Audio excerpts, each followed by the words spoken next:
All right, let's get right into it. We usually think about building wealth like we're stacking bricks, just trying to get the pile higher. But what happens when the very ground you're building on starts to shake?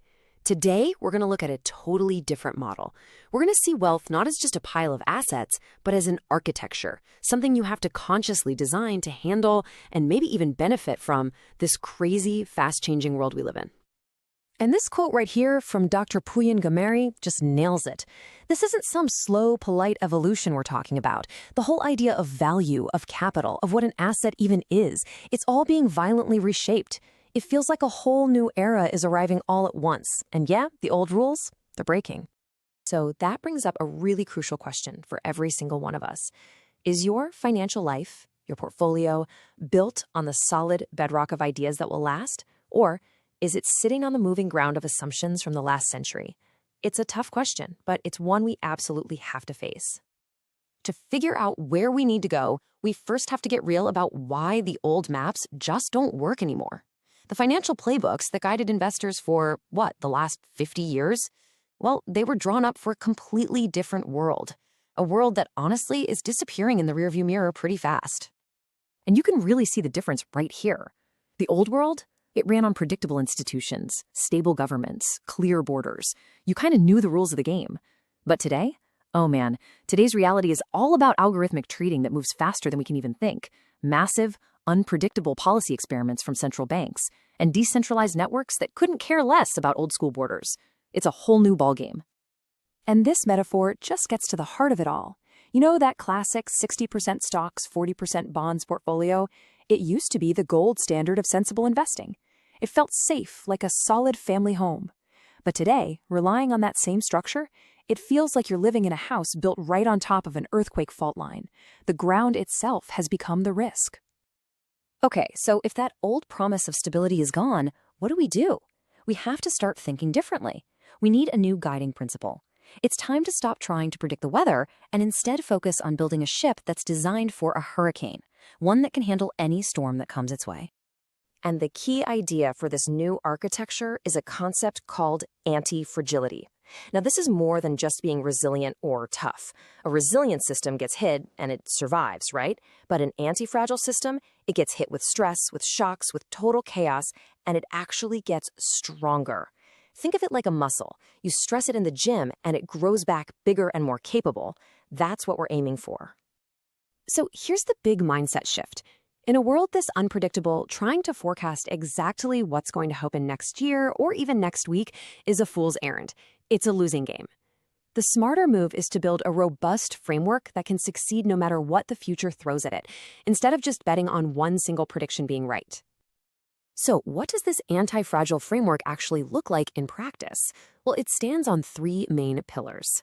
And the first one is all about building our foundation, which means we have to completely rethink what a truly resilient asset is in today's world. Let's just take AI as a perfect example.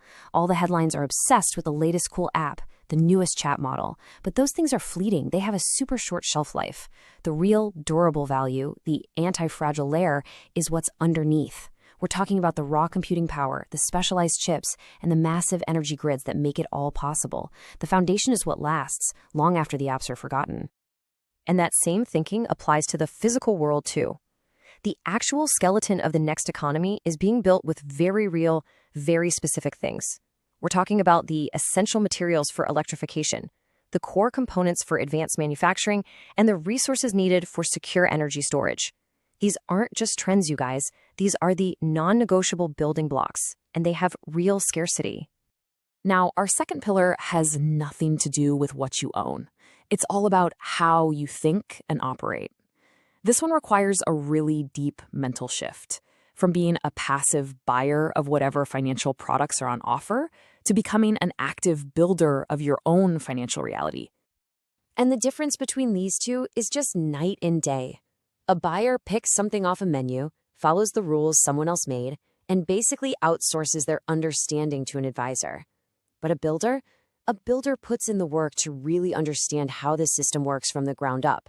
They get involved directly, and because of that, they're in a position to help shape the rules, not just be a victim of them. So being a builder means you've got to broaden your horizons. It's not enough to just know how to read a quarterly report anymore.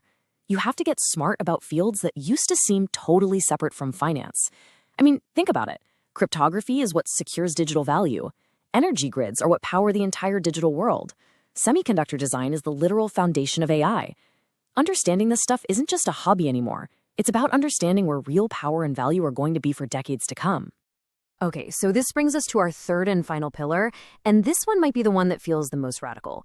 It's about looking at geography not as something that just happens to you, but as a strategic tool you can actively use. We're talking about choosing your jurisdiction. You know, for most of human history, where you were born pretty much determined your life. But technology, digital networks, and global mobility have completely changed that game. Where you live, where you're a citizen, where your assets are legally held, these are no longer fixed points on a map. They're all variables in your personal strategy for resilience. So what should you look for in a resilient jurisdiction? Well, here's a little checklist, and let me tell you, it goes way beyond just finding low taxes. You're looking for real political and social stability, a strong rule of law that's actually respected, reliable banking, and this is huge in our digital age, strong protections for your data and your private keys, and of course, a good quality of life doesn't hurt either. So there we have it, the 3 pillars: resilient assets, a builder's mindset, and strategic jurisdiction. But the real magic, the real strength, isn't in any one of these pillars by itself. It's in how they all lock together, how they form one single interconnected system that's truly anti-fragile. And you can see how this creates this amazing self-reinforcing loop. Your deep knowledge, that's the builder's mindset, it guides you to put your capital into truly resilient assets. That decision, in turn, helps you choose the right jurisdiction to protect those assets. And then, that stable jurisdiction protects your freedom and your security, which allows you to keep learning and adapting. See? Each piece makes the other pieces stronger. It's a beautiful thing. And as we start to wrap this up, let's just sit with this one last piece of advice. There's a real sense of urgency here, right? The world is not waiting around for us to get our act together, and the longer we wait, the more vulnerable we are. But, and this is a big but, that urgency has to be matched with patience. Rushing into things leads to big mistakes. Real lasting progress comes from steady, smart, thoughtful construction. So I'll just leave you with this final thought. Whether you've thought about it this way or not, your wealth already has an architecture. It has a design. So the only question left to ask yourself is it a fragile old building left over from a calmer time, just waiting for the next big storm to make it crumble? Or are you consciously designing it to be anti-fragile, an architecture built not just to survive the turbulence ahead, but to actually get stronger from it?